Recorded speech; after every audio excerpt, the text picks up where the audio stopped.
Welcome back to Change India, an agenda for the next Prime Minister, and we are discussing the education sector, what the new government can do. And in this segment, we want to talk about the higher education sector. We've spoken about the primary and the secondary education sectors. In higher education, we've really got 4 points for the new Prime Minister. One is to create a new higher education regulator so that the multiplicity of regulators that we have, a separate one for medical, a separate one here, a separate one for technical education, instead of that we have one.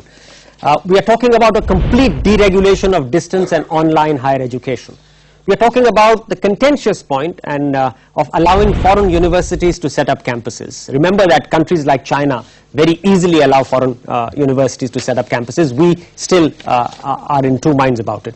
And then the final point in this segment is to raise the fees at government-funded universities by giving complete autonomy to the universities to run their affairs. So these are the 4 points, and I will go across to all our 4 experts on these 4 points, beginning with you, Mr. Chavan. I'm always the first to bat. Yes, okay. You're always the first to bat. I'll start with the 4th one, which is raising fees and so on. Right. I think in the entire sector, something that Dr. Manmohan Singh had started talking about when he took over as the first time as the Prime Minister, the whole idea of student loans is important. Yes. Now that we have unique ID and so on, you need to have a way of giving students loans so that they can repay over a long period of time, so that it doesn't hurt them immediately, so it doesn't discriminate between the haves and the have-nots. Yeah, I think on the point of fees, I mean, you may as well set fees at a much higher level, as we said earlier, and subsidize, really provide need-based scholarships. Yes. It makes no sense.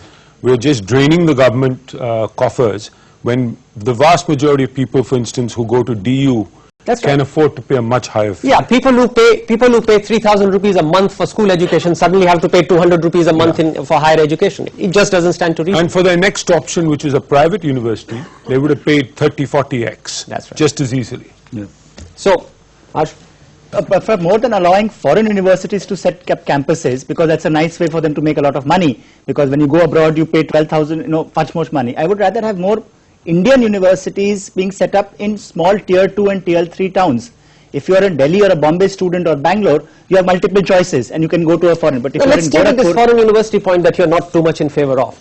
I am in favor of it, but I would rather incentivize Indian companies in which CSF can invest in, who will invest, which we are now seeing. A big industrial group has announced an investment in a university in outside Delhi. I don't think it's an either-or situation. I think we need both. We certainly need both. But is there any particular reservation you would have? Because India would spend several $1 billion in sending Indian students overseas.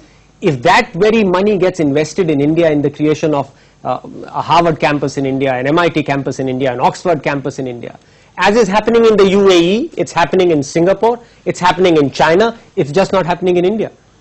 Yes, it would be a good idea to have foreign universities come here, because it will raise the benchmark for others as well. And what is today expenditure becomes investment in your own country.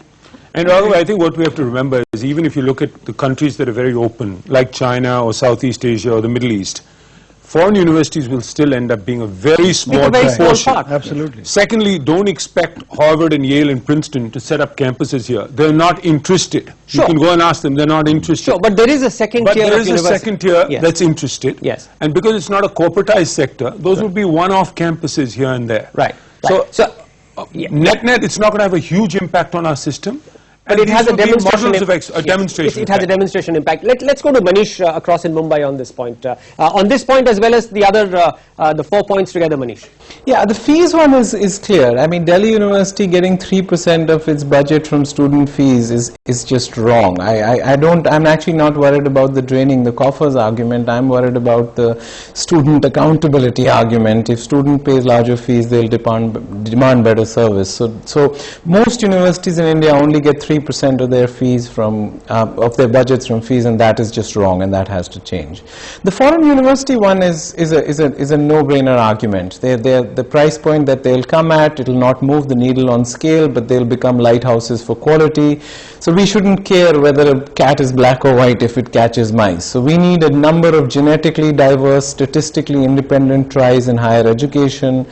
Foreign universities are one of the solutions. Sure. So I also want to spend some time. We spent fair amount of time on 2 points. Let me also bring the focus back on deregulating distance and online education, because we have a situation in the country where I think you have a problem where you are confined to the state in which you are operating, and in online there is no, you can't confine online boundaries.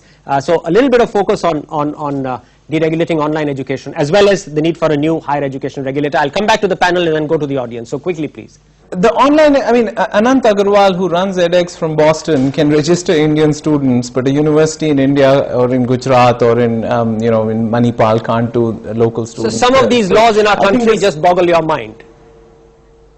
Yes, I mean, you just can't, so there is an apartheid between, you're freely allowing MOOCs globally to register Indian students, but you don't let Indian universities, you need a passport to operate from one state to the other. So just getting rid of this regulatory cholesterol in higher education, which has these micro regulations around geographic, around fees, around, I mean, it's a whole bundle of stuff where, because online and high distance education are going to be a very important component of education. We don't have the teachers for 1:30. So just getting rid of all this distance education council, all the micro specifications is a no-brainer and very easy to do. So Manish, let me come back to a panel here. I think our next Prime Minister really needs to look out over the next 10 years and see that higher education is going to get disrupted by technology, much more than school education. We're seeing that globally. And so it's silly to hamper the growth of online and distance education. This is the future. If we want to reach the tens of millions of children and drive up college enrollment to 30%, which is our goal, we're not going to be able to do it. So I think it's taken, Mr. Chavan. No, so as Ashish said, online education or open schooling is going to be the future. In fact, if you look at... So we've got to liberalize it completely, right? Well, you've got to open it up. And the way it operates today, open schooling or open universities are not open really. They are just step-children of the old system. Now, when you actually start doing open schooling, the whole fear of some foreign campus coming here and all that is going to vanish. In that, actually, there will be more investors, Indian investors, who will start, because a lot of the Indian billionaires have set up industries. It is linked to your for-profit business idea as well. Absolutely. So I think everything hangs together.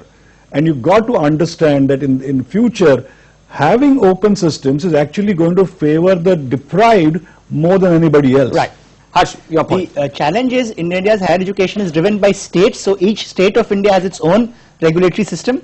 Then each of our professions which are under an act of parliament, so doctors, lawyers, have their own bar council and medical education. So there is confusion at the union government level and the state level. So the next Prime Minister needs to convene a standing committee, or like in the GST or the standing committee of finance ministers, you have to have a standing committee of education ministers of state governments and other parties to bring them together and say how can across the country there is a single market and there is a single regulator, single consistent regulator. A single consistent regulator, as there is, say, the SEBI. There is a single consistent regulator for all stocks in the country. There is no state specific regulator. So similarly in education, it can't be in Kerala there is one set of rules, in Karnataka there is a set of rules, and already there is a market. Kerala spends 2,000 crores a year sending its children to Karnataka for higher education. Right. Simply because there is no uniform. And even